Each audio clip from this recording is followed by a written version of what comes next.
Ceci est le soleil. L'histoire abonde de gravures et d'écritures remontant jusqu'à 10 000 ans avant Jésus-Christ, reflétant le respect et l'adoration des peuples à l'égard de cet objet. Et il est aisé d'en comprendre pourquoi. Car chaque matin, le soleil se lève apportant visibilité, chaleur et sécurité, sauvant les hommes des ténèbres de la nuit froide, sombre et remplie de prédateurs. Sans lui, les civilisations comprirent que les cultures ne pousseraient pas et que la vie sur la planète ne durerait pas. Ces réalités firent du soleil l'objet le plus admiré de tous les temps. De la même manière, elles étaient également très conscientes des étoiles. Le suivi du mouvement des étoiles leur permettait de reconnaître et d'anticiper des événements qui ne se reproduisaient que sur de longues périodes, comme les éclipses et les pleines lunes. Ils cataloguèrent alors les groupes célestes en ce que nous appelons aujourd'hui des constellations. Ceci est la croix du zodiaque, une des images conceptuelles les plus anciennes de l'histoire de l'homme. Elle représente le soleil passant figurativement à travers les 12 constellations principales au cours d'une année. Elle représente aussi les 12 mois de l'année, les 4 saisons et les solstices et équinoxes. Le terme zodiaque fait référence au fait que les constellations étaient anthropomorphes ou personnifiées comme individus ou animaux. En d'autres termes, les premières civilisations ne suivaient pas seulement le soleil et les étoiles, elles les personnifiaient aussi avec des mythes élaborés impliquant leurs mouvements et leurs relations. Le soleil, avec ses qualités de donneur et sauveur de vie, fut personnifié comme représentant de créateur invisible, ou Dieu. Il était appelé le soleil de Dieu, la lumière du monde, le sauveur de l'espèce humaine. Ainsi, les constellations représentèrent des sites de voyage pour le soleil de Dieu et furent identifiés par des noms, représentant en général des événements naturels observés durant cette période. Par exemple, le Verseau, le porteur d'eau qui apporte les pluies du printemps. Lui, c'est Horus. Il est le dieu du soleil. En Égypte, aux alentours de 3000 ans avant Jésus-Christ, il est la représentation anthropomorphe du soleil et sa vie est une série de mythes allégoriques impliquant le mouvement du soleil dans le ciel. De par les anciens hiéroglyphes en Égypte, nous avons une bonne connaissance de ce messie solaire. Par exemple, Horus, étant le soleil ou la lumière, avait un ennemi connu sous le nom de Seth. Et Seth était la personnification des ténèbres de la nuit. Métaphoriquement parlant, chaque matin Horus gagnait la bataille contre Seth, alors que la nuit tombant, Seth vainquait Horus et l'envoyait en enfer. Il est important de noter que le concept de ténèbres contre la nuit ou de bien contre mal est l'une des dualités mythologiques les plus omniprésentes jamais connues et est toujours d'actualité à de nombreux niveaux. En gros, l'histoire d'Horus est la suivante. Horus est né le 25 décembre, fils de la Vierge Isis-Méry. Sa naissance fut accompagnée par une étoile à l'est, et à sa naissance, il fut adoré par 3 rois. À l'âge de 12 ans, il était un enfant prodige enseignant, et à l'âge de 30 ans, il fut baptisé par un personnage connu sous le nom d'Anup, et commença alors son ministère. Horus avait 12 disciples avec lesquels il voyageait, accomplissait des miracles tels que guérir les malades et marcher sur l'eau.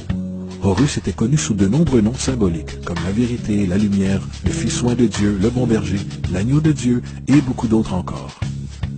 Après avoir été trahi par Typhon, Horus fut crucifié, enterré durant 3 jours, puis ressuscita. Ces attributs d'Horus, qu'ils soient originels ou non, semblent s'être diffusés dans de nombreuses cultures, car beaucoup d'autres dieux se trouvent avoir la même structure mythologique.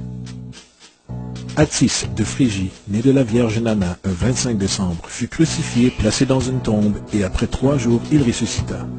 Krishna d'Inde, né de la Vierge de Vaki, avec une étoile à l'est annonçant son arrivée, accomplit des miracles avec ses disciples et après sa mort, ressuscita.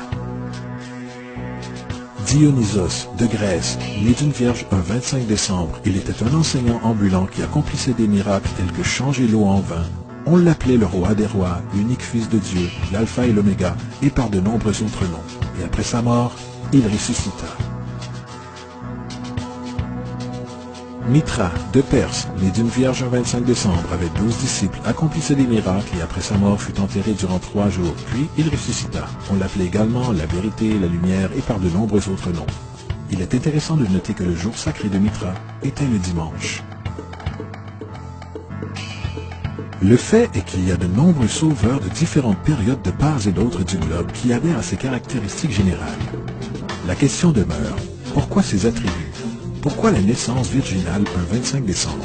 Pourquoi la mort de 3 jours avant l'inévitable résurrection? Pourquoi 12 disciples ou adeptes? Pour y répondre, étudions le Messie solaire le plus récent. Jésus-Christ, né de la Vierge Marie le 25 décembre à Bethléem. Sa naissance fut annoncée par une étoile à l'est que 3 rois ou rois mages suivirent pour trouver le nouveau sauveur et pour l'adorer. Il enseignait déjà à l'âge de 12 ans et à l'âge de 30 ans, il fut baptisé par Jean-Baptiste et commença alors son ministère. Jésus avait 12 disciples avec lesquels il voyageait, accomplissait des miracles tels que guérir les malades, marcher sur l'eau, ressusciter les morts. Il était aussi connu comme le roi des rois, le fils de Dieu, la lumière du monde, l'alpha et l'oméga, l'agneau de Dieu et beaucoup d'autres. Après avoir été trahi par son disciple Judas et vendu pour 30 pièces d'argent, il fut crucifié, placé dans une tombe et après 3 jours, il ressuscita et monta au ciel. Tout d'abord, la séquence natale est entièrement astrologique. L'étoile à l'est est Sirius, l'étoile la plus brillante du ciel, qui, le 24 décembre, s'aligne avec les 3 étoiles les plus brillantes de la ceinture d'Orion. Ces 3 étoiles brillantes sont appelées de nos jours de la même façon qu'elles étaient dans les temps anciens, les 3 rois ou les 3 rois mages. Les 3 rois et l'étoile la plus brillante, Sirius, pointent toutes dans la direction du lever du soleil au 25 décembre. C'est pourquoi les 3 rois suivent l'étoile à l'est pour localiser le lever du soleil, la naissance du soleil. La Vierge Marie est la constellation de la Vierge, aussi connue comme Virgo. Virgo en latin signifie Vierge. La constellation de la Vierge est également appelée la maison de pain, et la représentation est d'une Vierge portant une germe de blé. Cette maison de pain et son symbole de blé représentent août et septembre, à la saison des récoltes. À son tour, Bethléem, en fait, se traduit littéralement par « maison de pain ».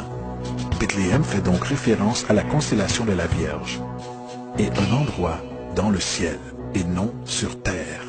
Il existe un autre phénomène très intéressant qui se déroule autour du 25 décembre ou du solstice d'hiver. À partir du solstice d'été et jusqu'au solstice d'hiver, les jours s'écourtent et se refroidissent. Vu de l'hémisphère nord, le soleil semble s'éloigner vers le sud et de devenir plus petit et faible. Le raccourcissement des jours et l'expiration du temps des récoltes à l'approche du solstice d'hiver symbolisaient pour les anciens le processus de mort. C'était la mort du soleil.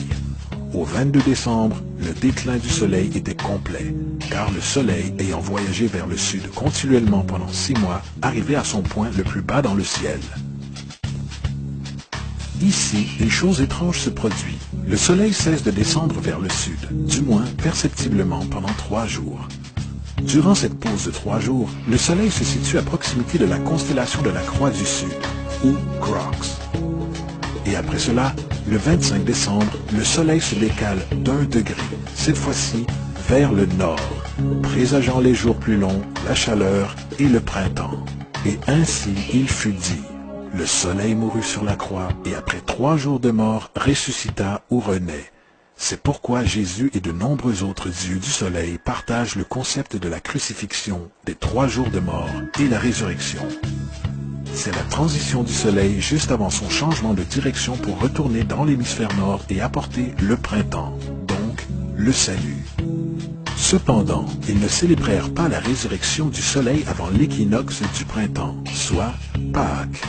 Parce qu'au moment de l'équinoxe de printemps, le soleil vainque officiellement les ténèbres maléfiques, puisque les journées à partir de ce moment deviennent plus longues que les nuits, et les conditions revitalisantes du printemps émergent alors.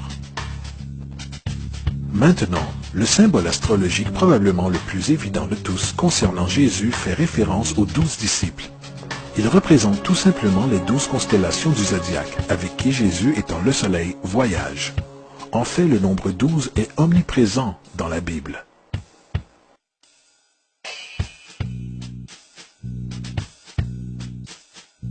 Revenons à la croix du zodiaque, la vie figurative du soleil. Cela n'était pas seulement l'expression artistique, ni un outil pour suivre le mouvement du soleil, c'était aussi un symbole spirituel païen qui ressemblait à cela.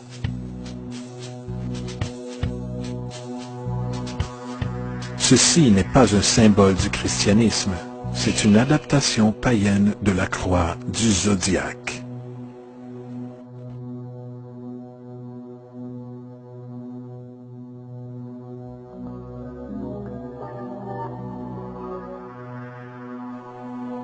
C'est pourquoi Jésus, dans l'art occulte primitif, est toujours dépeint avec sa tête sur la croix, car Jésus est le soleil, le Fils du soleil, la lumière du monde, le Sauveur ressuscité qui va revenir, comme il le fait à chaque matin, la gloire de Dieu qui défend contre les méfaits des ténèbres.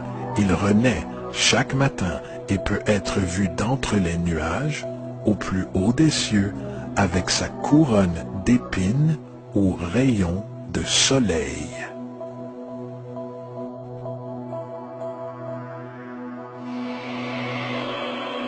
Maintenant, une des plus importantes des nombreuses métaphores astrologico-astronomiques de la Bible concerne les airs.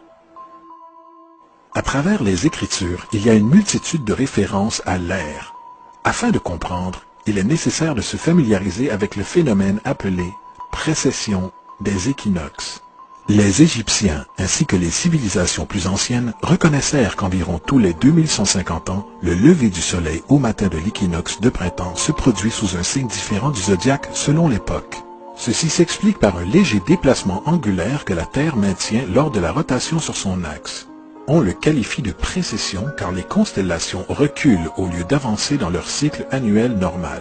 Le temps nécessaire à la précession pour traverser tous les 12 signes est approximativement 25 765 années. Cette durée s'appelle aussi la Grande Année, et les civilisations anciennes en étaient très conscientes. Elles faisaient référence à chaque période de 2150 ans comme une ère. De 4300 avant Jésus-Christ à 2150 avant Jésus-Christ, c'était l'ère du taureau. De 2150 avant Jésus-Christ à l'an 1 après Jésus-Christ, c'était l'ère du bélier. Et l'an 1 après Jésus-Christ à 2150 après Jésus-Christ, c'est l'ère du poisson, ère dans laquelle nous nous trouvons encore à ce jour. Et vers l'an 2150, nous entrerons dans la nouvelle ère, l'ère du Verseau. Généralement parlant, la Bible révèle un mouvement symbolique au travers de 3 ères tout en laissant entrevoir une 4e. Dans l'Ancien Testament, quand Moïse descend du mont Sinaï avec les 10 commandements, il est très contrarié de voir son peuple vénérer un veau d'or. En fait, il brisa les tablettes de pierre et ordonne à son peuple de s'entretuer pour se purifier. La plupart des spécialistes bibliques attribuent cette colère du fait que les Israélites étaient en adoration devant ce qui devait être une fausse idole. En réalité, le veau d'or représente l'ère du taureau et Moïse représente la nouvelle ère, l'ère du bélier. C'est pourquoi, de nos jours encore, les Juifs soufflent les cornes du bélier, les cornes du jubilé. Moïse représente la nouvelle ère, celle du bélier, et à l'arrivée d'une nouvelle ère, chacun doit abandonner l'ancienne. D'autres divinités marquent également cette transition, comme Mithra, un dieu pré-christianisme qui tue un taureau dans le même symbolisme. Jésus est le personnage qui inaugure l'ère suivant celle du bélier, l'ère du poisson, représentée par 2 poissons. Le symbolisme du poisson est très abondant dans le Nouveau Testament, puisque Jésus nourrit 5000 personnes avec du pain et 2 poissons. Quand il commence son ministère à Galilée, il se lie d'amitié avec 2 pêcheurs qui le suivent. Nous avons tous vu l'autocollant de Jésus Poisson à l'arrière des voitures de certaines personnes. Ils n'ont pas la moindre idée de sa véritable signification. C'est un symbole astrologique païen pour le royaume du soleil durant l'ère du poisson. De plus, la date de naissance supposée de Jésus marque essentiellement le commencement de cette ère. Dans Luc 22:10, quand Jésus est interrogé par ses disciples sur le lieu de célébration de la prochaine Pâque, Jésus répond « Voici quand vous serez entrés dans la ville, vous rencontrerez un homme portant une cruche d'eau. Suivez-le dans la maison où il entrera. » Ce passage est de loin le plus révélateur de toutes les références astrologiques.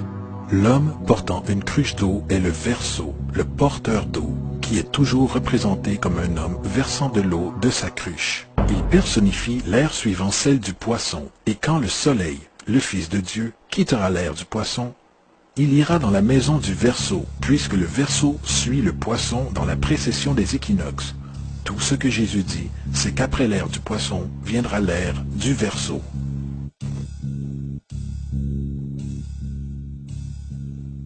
Nous avons tous entendu parler de la fin des temps et la fin du monde.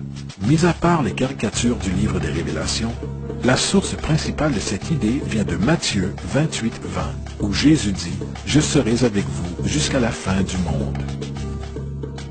Cependant, dans la version du roi Jacques, « monde » est une erreur de traduction parmi tant d'autres. En fait, le mot employé est « ion », qui veut dire « âge » ou « ère ». Je serai avec vous jusqu'à la fin de l'ère, ce qui est vrai, puisque la personnification solaire de Jésus relative aux poissons cessera lorsque le soleil entrera dans l'ère du Verseau. Le concept entier de la fin des temps ou de la fin du monde est une allégorie astrologique mal interprétée. Allez dire cela aux 100 millions de Nord-Américains qui croient que la fin du monde est proche.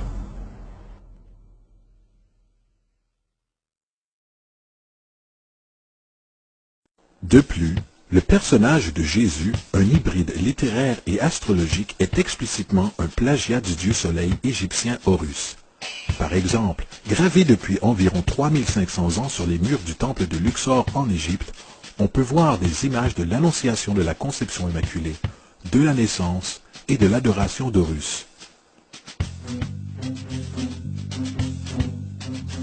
Ces images commencent avec Thoth, prévenant la Vierge Isis qu'elle donnera naissance à Horus, Neph, le Saint-Esprit, fécondant la Vierge, puis enfin la naissance virginale et l'adoration. C'est précisément l'histoire de la conception miraculeuse de Jésus.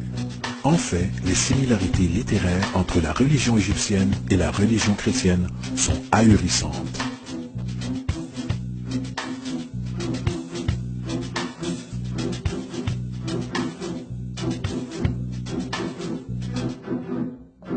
Et le plagiat continue. L'histoire de Noé et de l'arche de Noé est prise directement de la tradition. Le concept de déluge est très répandu dans le monde antique avec plus de 200 citations à travers différentes époques. Cependant, pour trouver une source pré-christianisme, il suffit de lire l'épopée de Gilgamesh, écrite en 2600 avant Jésus-Christ. Ce récit traite d'un déluge commandé par Dieu, d'une arche accueillant des animaux sauvés et même du lâcher et du retour d'une colombe. Tous ces faits et beaucoup d'autres est en commun avec le récit biblique. Il y a le plagiat de l'histoire de Moïse. À la naissance de Moïse, il est dit qu'il fut placé dans un panier de roseaux et laissé à la dérive dans une rivière afin d'échapper à un infanticide. Plus tard, il fut sauvé par une princesse qui l'éleva en tant que prince. Cette histoire de bébé dans un panier a été directement reprise du mythe de Sargon d'Akkad qui date d'environ 2250 avant Jésus-Christ. Sargon, bébé naissant, fut placé dans une corbeille de roseaux afin d'échapper à un infanticide et fut laissé à la dérive dans une rivière. Il fut ensuite sauvé et élevé par Aki, une sage-femme royale.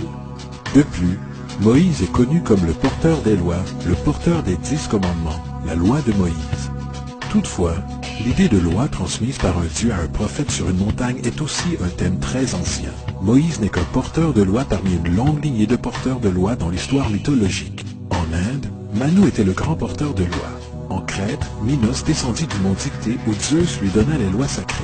Alors qu'en Égypte, il y avait Mysès qui portait des tablettes de pierre sur lesquelles les lois de Dieu étaient inscrites.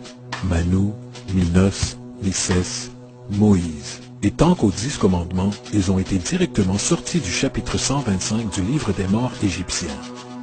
Ce qui était formulé dans le livre des morts par la phrase « Je n'ai pas volé » est devenu « Tu ne voleras point ».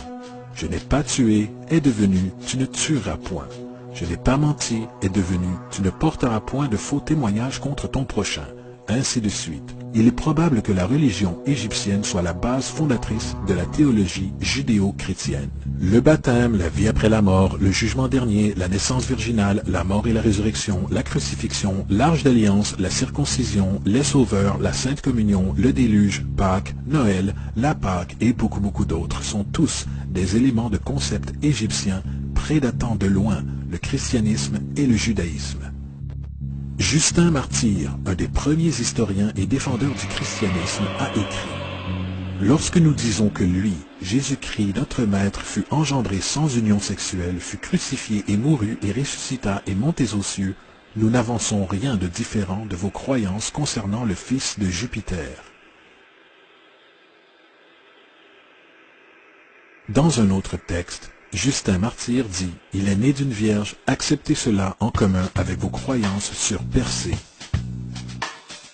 Il est évident que Justin, ainsi que d'autres chrétiens antiques, savaient à quel point le christianisme était similaire aux religions païennes. Toutefois, Justin avait une solution. En ce qui lui concernait, c'était l'œuvre du diable. Le diable avait eu la clairvoyance d'arriver avant le Christ et de créer ses caractéristiques dans le monde païen.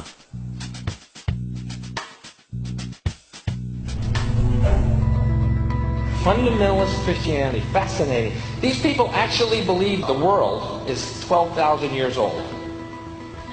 Swear to God. I actually asked one of these guys, okay, dinosaur fossils. He says, dinosaur fossils? God put those here to test our faith.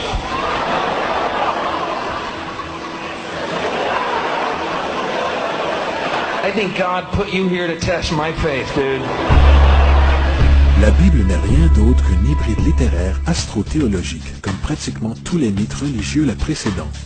En fait, le transfert d'attributs d'un personnage à un autre peut être retrouvé dans la Bible elle-même. Dans l'Ancien Testament, il y a l'histoire de Joseph. Joseph était un prototype de Jésus. Joseph est né d'une naissance miraculeuse. Jésus est né d'une naissance miraculeuse. Joseph avait 12 frères. Jésus avait 12 disciples. Joseph fut vendu pour 20 pièces d'argent. Jésus fut vendu pour 30 pièces d'argent. Son frère, Judas, suggéra de vendre Joseph. Son disciple, Judas, suggéra de vendre Jésus. Joseph entreprit son œuvre à l'âge de 30 ans. Jésus entreprit son œuvre à l'âge de 30 ans. Les analogies n'en finissent pas. De plus, existe-t-il une quelconque preuve historique non biblique d'une personne ayant vécu et portant le nom de Jésus, fils de Marie, qui voyageait avec 12 disciples guérissant les malades? De nombreux historiens vivaient autour de la Méditerranée pendant ou juste après la présumée vie de Jésus. Combien de ces historiens ont commenté ce personnage? Pas un seul. Toutefois, pour être équitable, cela ne veut pas dire que le défendeur du Jésus historique n'ont pas clamé le contraire. 4 historiens sont généralement mentionnés pour justifier l'existence de Jésus. Pline le Jeune, Suétone et Tacite sont les 3 premiers. Chacune de leurs citations n'est constituée que de quelques phrases au plus et fait uniquement référence au Christus ou au Christ, qui n'est en fait pas un nom, mais un titre. Il signifie loin, désignant une personne consacrée. La 4e source est Joseph, et elle s'est avérée être une falsification depuis des centaines d'années. Malheureusement, elle est encore et toujours citée en tant que vérité. On pourrait penser qu'un homme qui revint d'entre les morts, qui monta au ciel à la vue de tous et qui accomplissait la multitude de miracles qu'on lui a attribués, aurait réussi à figurer dans les écrits historiques. Ce ne fut pas le cas, car une fois les preuves soupesées, il y a de très fortes probabilités que le personnage nommé Jésus n'ait jamais existé.